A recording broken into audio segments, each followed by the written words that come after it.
welcome to another video with Gingerhead Aviation Patriot. Today we're doing my buddy Richard's garage door springs.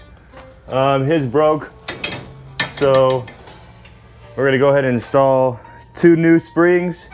This isn't really gonna be a how-to video. It's more of just like you can watch it and see how it's done, because it's a pretty dangerous process. So if you want to do it yourself, I recommend doing a lot of research.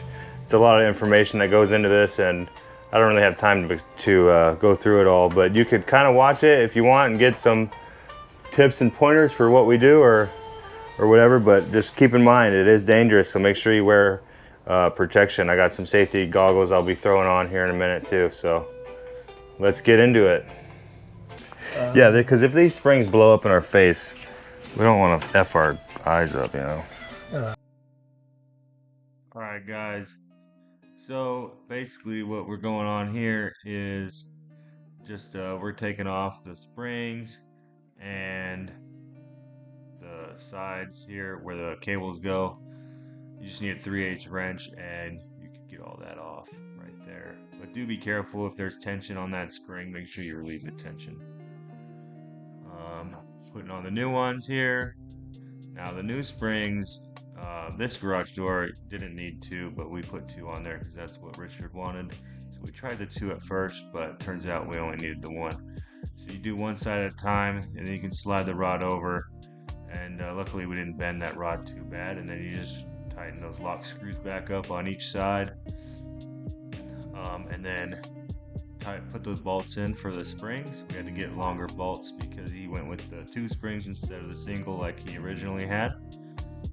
It's pretty easy to throw all this together, and then you can use the garage door spring tool to add the tension to the garage door springs.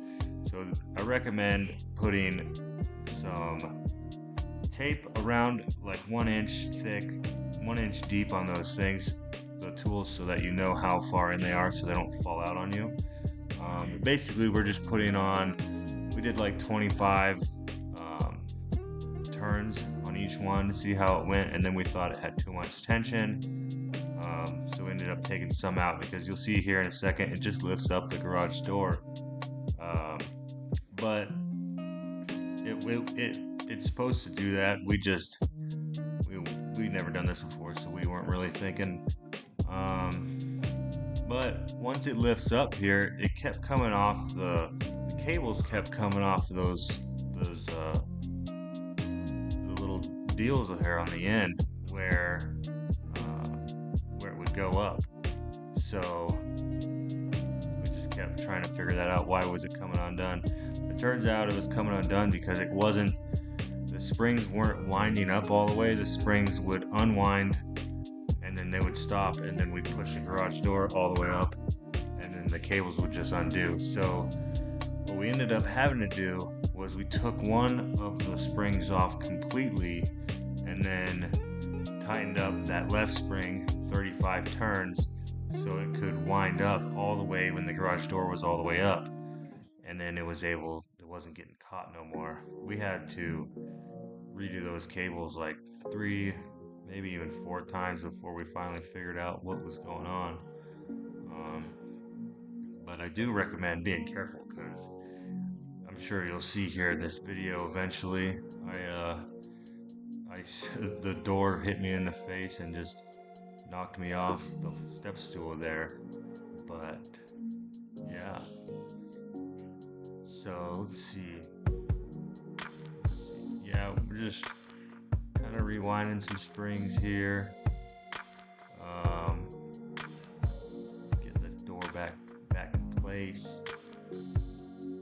Yeah, it was kind of a pain in the butt to do this because it felt like it kept getting caught, and we actually tried to use the cables to wind up the spring, but it was too hard to do that. So we just started from scratch a few times here. But once we did finally get it, it was pretty relieving, you know what I mean, to be able to have got this done. With a little bit of trial and error here, there's a lot of measurements that go into getting this correct spring.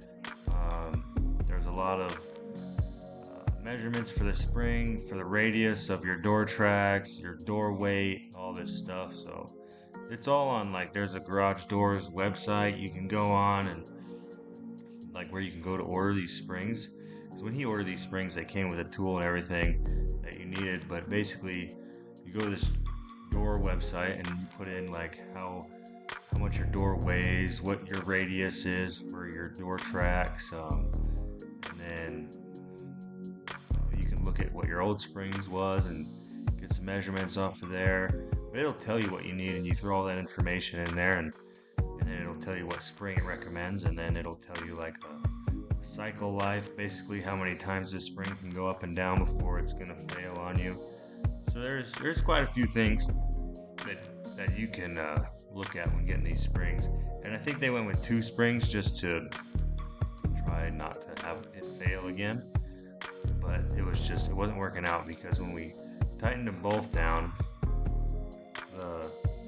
it just had too much force. It was like slingshotting the door up way too fast, and then it wasn't winding up, because you had like 25 turns on each one, so it'd make 50 turns total, but you needed it to go 35 turns single to be able to bring the door up all the way, and that would have been 70 turns total if you did that on both sides, and that would have been way too much force on the garage door mechanism to be, bringing the door up.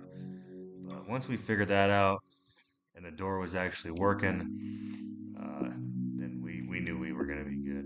Here we are testing the door mechanism and stuff. So turns out everything was working good, and that's when we were like, yeah, it's good.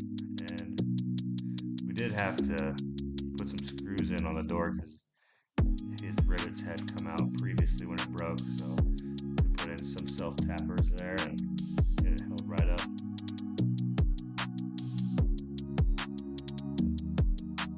Yeah, this is us doing a garage door.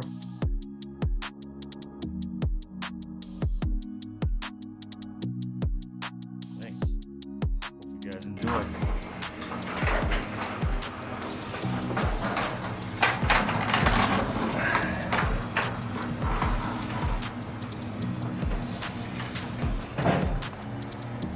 Okay, going. It's like perfect.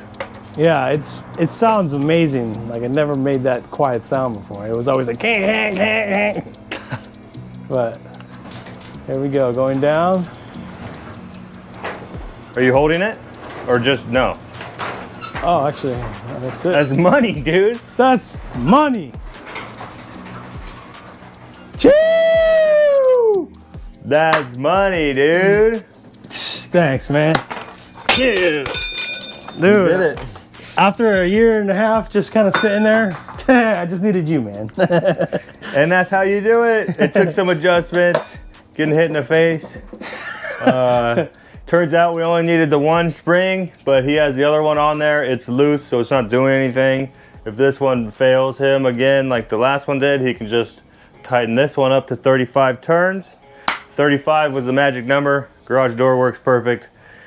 See you guys on the next one. Later.